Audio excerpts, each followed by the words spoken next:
Hello বন্ধুরা। তো আজকে হোস্টেল থুনে বাইরে দেখলাম পুলাহানে বাইরে দেখি ফুটবল খেলাইতেছে, তারপরে র্যাকেট খেলাইবেন নিছে। পরে বাইরে গেলাম কিছু চকলেট ফকলেট কেক টেক কিনে আনবার নিগে, বিস্কুট টিস্কুট। পরে হোটেলের সামনে দেখলাম এটা হলো একটা ছোটো পার্ক, এনে বাচ্চা পোলাহানেও খেলায়, আঙ্গ ইন্ডিয়ান পোলাহানেও খেলায়, এমনি বই থাকে পার্ক।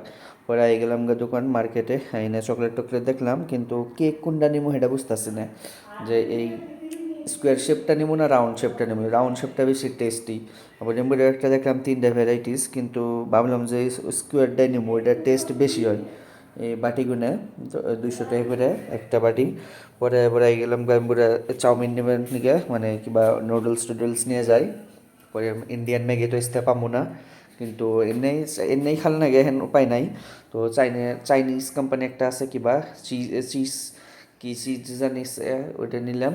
পরে কিবা একটা 2-3টা বিস্কুট ভ্যারাইটি চা দিয়ে খাবেন নিগে, কারণ সকাল সকাল পরোটা সরোটা তো খাইবার মনে হয় না। পরে ভাবলাম যে নিয়ে যাই। পরে রুমে যে গেতার গেলা আবার দেখলাম যে একটা বিয়া হয়ে আছে, এনে কার যে বিয়া আঙ্গনাগাল বাইতে হয় না। তো টাউনে তো এনে বিবাহ ভবন থাকে, এর মধ্যেই হয়।